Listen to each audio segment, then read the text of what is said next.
Preview.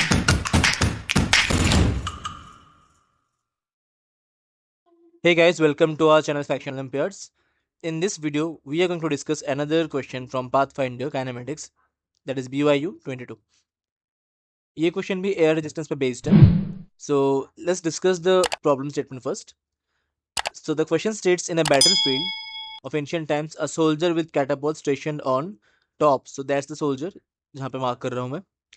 Stones can be launched from the catapult at a speed of u, मतलब initial speed given है, और at an angle 60 degree above the horizontal, correct? So air resistance ने बोला है कि जो speed है उसको रिड्यूस कर रहा है बाय रेट ऑफ 0.1 मीटर पर सेकंड पर मीटर.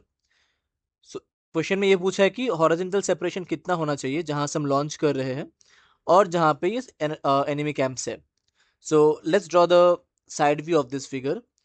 मान लो यहाँ से कुछ मैं लॉन्च कर रहा हूँ मेरे जो कैनन है उनको, या फिर कैटापल्ट जो उनको, और यहाँ पे जो एनिमी कैंप है ये है, ठीक है. So this part is enemy camp और यहाँ से मेरा लॉन्च हो रहा है, करेक्ट. गन मान लो यहाँ पे कुछ, ठीक है, गन या फिर जो कैटापल्ट है, मतलब जिससे भी लॉन्च कर रहे हैं हम लोग. इनिशियल स्पीड गिवन है क्वेश्चन में 40 मीटर पर सेकंड, और मुझसे पूछा गया है कि ये जो डिस्टेंस है ये कितना होगा, करेक्ट. मुझे ये डिस्टेंस पूछा गया है. सो बेसिकली प्रोजेक्टाइल का, इस प्रोजेक्टाइल का हमें रेंज चाहिए. तो जो एंगल है that is given as 60 degree, correct. तो अगर मैं फर्स्ट स्टेटमेंट लिखूं तो ये जिस भी पॉइंट पे होगा, से इस पॉइंट पे है ये अभी, और इसका वेलोसिटी इज v. तो इसको अपोज करने के लिए एक उल्टे साइड में फोर्स लगेगा, that is resistance force which is F V, correct. तो एफ वी जो है ना, ये क्या हो जाएगा बेसिकली, जो मुझे पता है जो D V by D L है that is equal to minus K, क्योंकि वेलोसिटी रिड्यूस हो रहा है at the rate of 0.1 metre पर सेकंड पर मीटर, करेक्ट.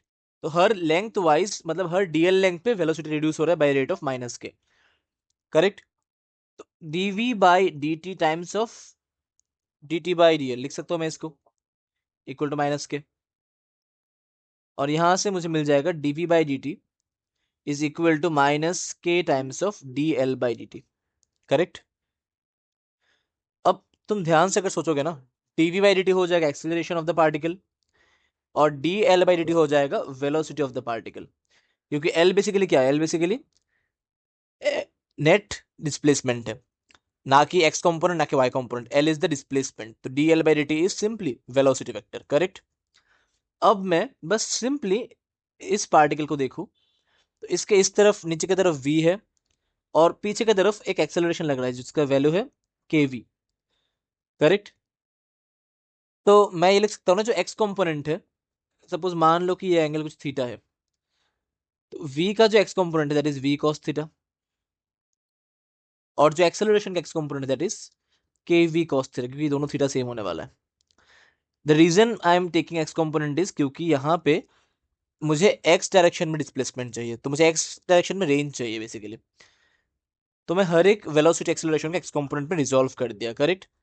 और जैसे मैंने रिजॉल्व किया, मैं ये देख सकता हूँ कि इस तरफ इसका एक वी एक्स है और अपोजिट साइड में एक के वी एक्स है, वी का एक्स कंपोनेंट, करेक्ट. तो अगर मैं लिखूं यहाँ पे कि ए एक्स इज इक्वल टू कितना होगा, माइनस के वी एक्स, लिख सकता हूँ यहाँ पे मैं. A x can be written as v x times of d we x by D t equal to minus k v x, है ना. तो यहाँ से v x and v x cancels out, और डी वी एक्स यहाँ से आ जाएगा आपका माइनस के times of D T, correct. अब बोथ साइड आप इसको इंटीग्रेट कर दो. तो अगर आप सोचो डी वी एक्स इनिशियली क्या था, ये बस यू कॉस थीटा, करेक्ट. यहाँ पे सॉरी एक second, V X D we x by D X होगा ना, तो ये हो जाएगा D X, correct.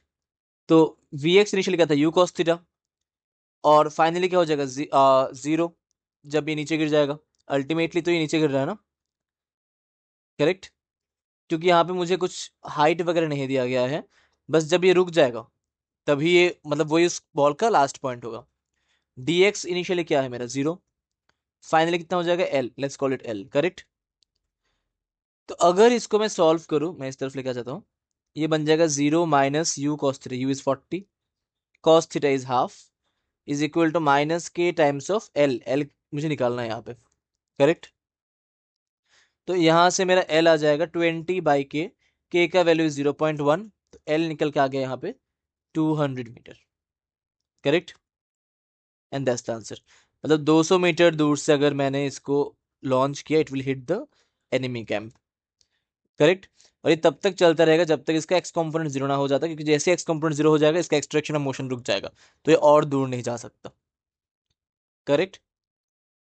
So I hope आपके क्वेश्चन समझ आ गया होगा, and let me know in the comments कि आपको नेक्स्ट कौन सा क्वेश्चन चाहिए पाथफाइंडर का। चलिए मिलते हैं अगले वीडियो पे।